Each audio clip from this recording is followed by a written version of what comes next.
Hi everyone, it's Kelly from the Hub here today with our friend Brittany from LHOP, the Lancaster Housing Opportunity Partnership. She talks to us about all things fair housing and eviction prevention. Hello there, my friend. Hi, how are you, Kelly? I'm doing very well. How are you? Doing well. Excellent. So it's January and before the last time we talked, there was supposed to be eviction starting now. But that has changed. So let's talk about the update to the CDC moratorium and then talk about how we can help some people. Sounds great. Yeah, so back in September, the CDC passed an eviction moratorium that would keep folks in their housing until the end of December if they met some criteria and if they filled out a declaration form in order to access those protections. Because, as we all know, COVID is still around in our communities and is still having dramatic impacts on people's income and on their housing. The Congress passed some legislation which did a whole lot of other things, but also extended this eviction moratorium until the end of January. So if you do have a declaration form on file with your landlord or with the courts, I want to let you know that you do not need to fill out a new one. But if you don't have one of these forms filled out yet, there is a new one available that does have updated dates until the end of January. So if you are in danger of losing your housing, if your landlord is talking with you about filing for eviction for non-payment of rent, I would really strongly encourage you to check this out. There's a couple of criteria that you would need to meet in order to sign this. So you need to have had your income impacted due to COVID and be behind on rent, unable to pay your rent. You need to be under a certain income threshold. So if you're a single filer for your taxes, that would be under $99,000, and if you file jointly, that's $198,000 for the year. So that can certainly encompass a lot of kinds of people in that. Oh, absolutely, yeah. Absolutely.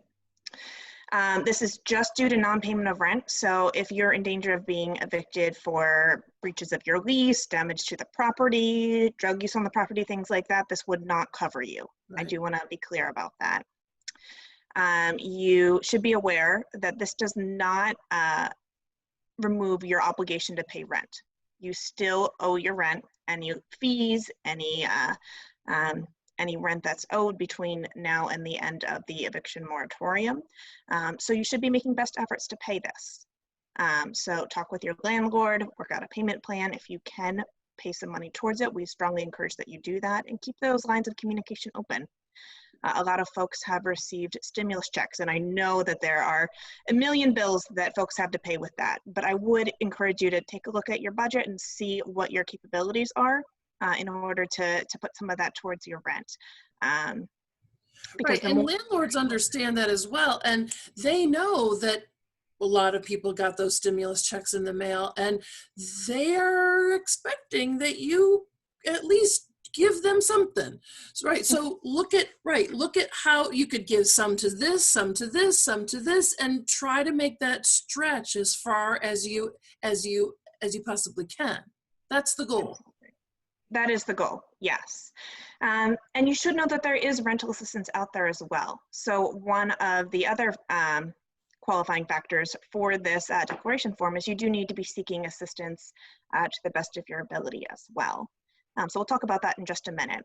But if you feel that you meet all of these qualifications, then you should definitely go ahead, sign the declaration form, one for every adult in your household, and send it to the landlord via certified mail. So that way you have proof that you did send it. If you do have an active court case going on, that's fine. Just make sure that you send a copy to the courts as well. Now, this won't keep your landlord from being able to file against you. They can go ahead, give you a notice to quit. They can schedule a court date, have the court date. They just can't obtain an order for possession or execute an order for possession if they already have that. So this would keep them from actually executing a lockout. But it does offer you protection until the end of the month. What happens at the end of the month? At this point, the eviction moratorium will expire. So I can't make any promises that, these protections will continue. However, there was an extension at the end of last month, and there have been extensions to other moratoriums that have happened in the past. So stay tuned. The other good news in that is that if you are having a hard time paying rent, there is a whole network all across the whole county of people like us who can help you sort of get back on track.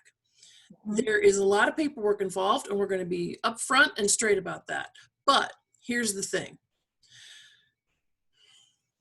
There is a lot of paperwork in a lot of things in life, and sometimes it just is what it is. So that is still in place. Do you want to talk about like this sort of a 2.0 version that we know so far? Sure.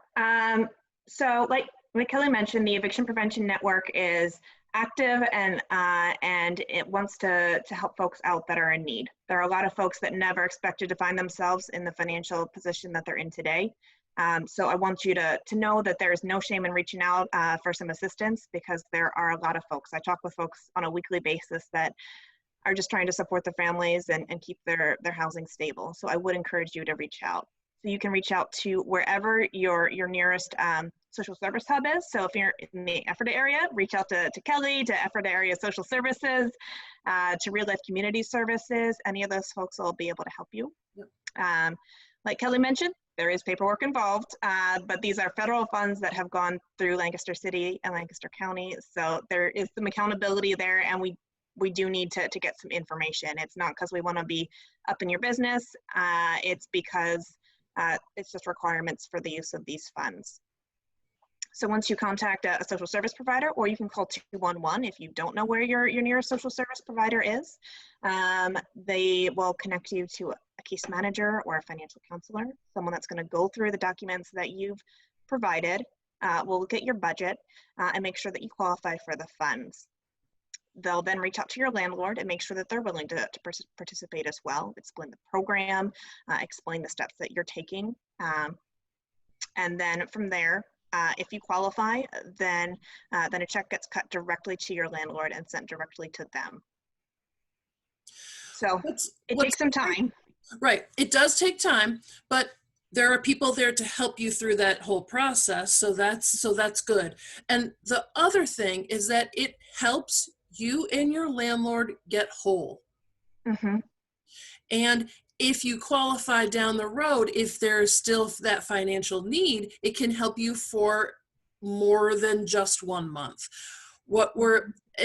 If you notice, we're being cautious about how we're talking about this program, because this is new, and just like a lot of things that have happened during this pandemic, we're not sure about 100% of the details right now. We know there is a good chunk of money. We're just trying to make sure that we're giving you the best information that we can right now. So know that if you are in the situation, make a phone call, send an email, however that works, and we will get you started in the process. Absolutely. And this money can be used for rental arrears, or if you know that you're behind this month, we can get you caught up.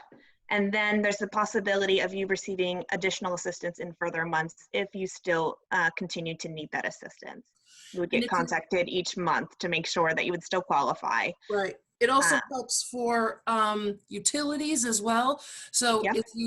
if you're also in that sort of boat, which is perfectly understandable given how things are, it can also help you with those, whether it's gas, whether it's electric, it's all utilities. So yep. Yeah. So please reach out for this. And Brittany said this before, and we've all said this a lot.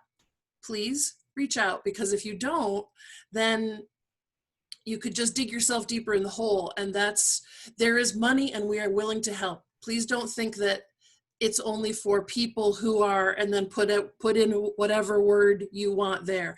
This is money designed for a lot of kind of people who need help right now. Absolutely. And it's always better to get started with this process sooner rather than later. A lot of folks try to work through as much as they can on their own and take all the best steps that they can, but then wait until the very last minute to reach out to agencies for assistance. And I certainly understand not wanting to put yourself in that position.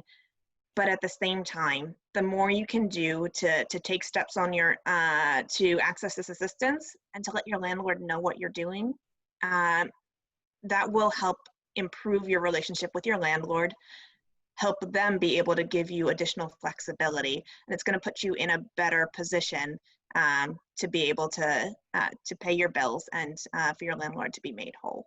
Yeah. Thank you, everybody. We will keep you updated as we know more. See you, everyone. Bye.